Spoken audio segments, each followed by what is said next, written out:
Timnas Indonesia melakoni matchday kedua Piala AFF 2022 di Stadion KLFA pada Senin 26 Desember 2022. Timnas Indonesia mengusung misi kemenangan untuk dapat lolos ke fase semifinal. Pelatih Sintayong merotasi skuad Garuda pada pertandingan kali ini. Nama-nama seperti Rahmat Irianto, Hansa Muyama, Api Bayu menjadi starter. Babak pertama dimulai, Timnas Indonesia langsung menggebrak dengan serangan cepat.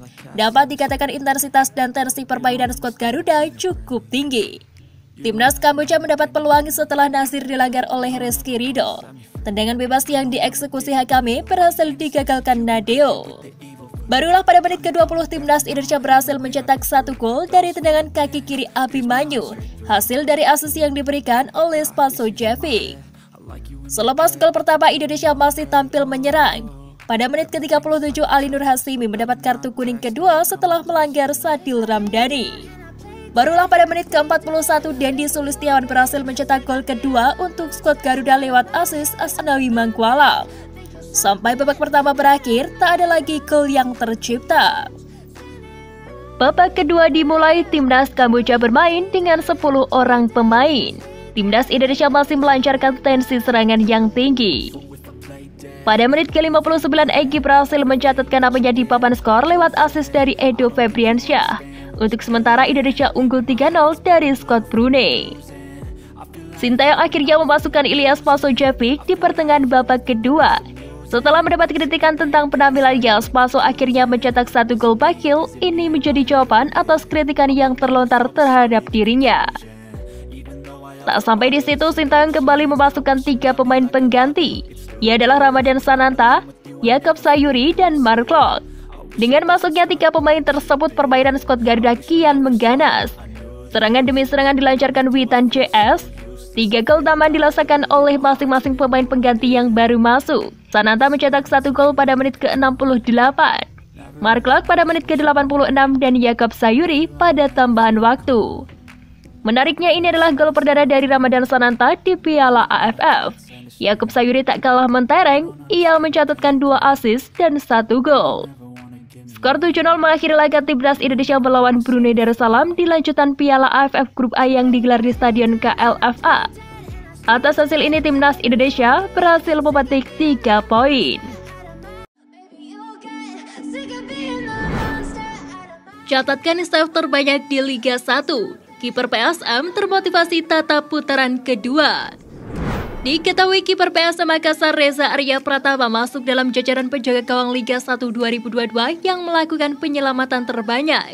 Bagi Reza, pencapaiannya ini membuatnya semakin termotivasi menatap putaran kedua pada Januari mendatang.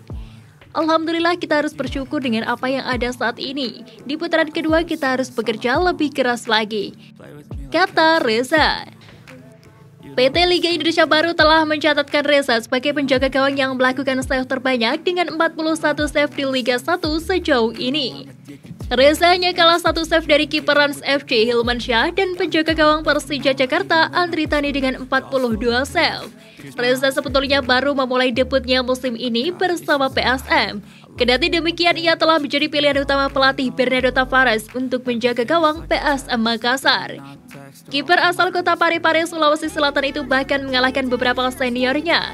Atas capaian Reza ini, pengamat sepak bola Oseka Frasak mengaku bangga. Ia senang karena dibalik kepergian beberapa kiper dari PSM, justru mengorbitkan pemain yang jauh lebih baik. Bahwa PSM kuasai klasmen Liga 1, Kenzo Nambu ungkap janji pada fans Cuku Eja. Seperti diketahui, PSM Makassar berhasil kuasai puncak klasmen BRI Liga 1. Kabar terbaru, pilar PSM Makassar Kenzo Nambu buka suara pasca ikut membawa Cuku Eja ke puncak klasmen sementara BRI Liga 1. Pemain PSM Makassar asal Jepang Kenzo Nambu pun beberkan janji buat pendukung setia PSM Makassar, terutama pendukung setia PSM Makassar yang selalu padati Stadion Gelora B.J. Habibie Parepare, Sulawesi Selatan. Saya akan terus bekerja keras untuk tampil lebih baik lagi di depan para penggemar saya di Parepare, stadion kandang saya yang kedua. Terima kasih banyak karena selalu mendukung saya dan tim saya. Sampai jumpa lagi di Parepare, mari kita buat sejarah baru bersama. Ewako PSM, tulis Kenzo Nambu di blog pribadinya. Performa Kenzo Nabu bersama PSM Makassar di BRI Liga 1 musim ini awalnya memang sempat meragukan. Apalagi sejak awal gabung PSM Makassar, Kenzo Nabu sempat alami cedera. Akibatnya Kenzo Nabu harus absen beberapa laga bersama PSM Makassar. Namun kini pelan tapi pasti Kenzo Nabu mulai unjuk gigi bersama PSM Makassar. Respon PSM usai disebut juara paruh musim. Diketahui PSM Makassar mengambil alih pimpinan klasemen usai bermain imbang 1-1 lawan Borneo FC Samarinda.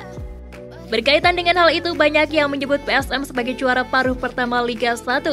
Menanggapi hal tersebut, media officer PSM Sulaiman Abdul Karim mengungkapkan, status juara paruh pertama Liga 1 musim 2022-2023 masih tak pasti.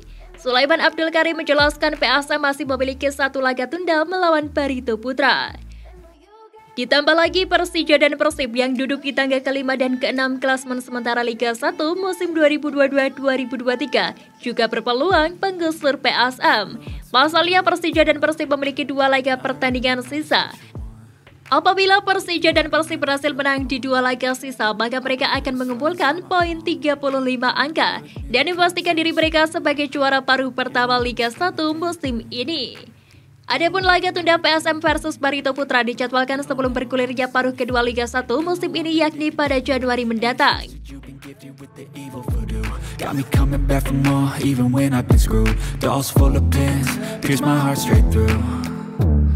I got issues in my head, I like you in my bed, but you keep me on red. Oh, everything is like a test, I better not text or I'll come off desperate. But if I lay down and I play dead and I stay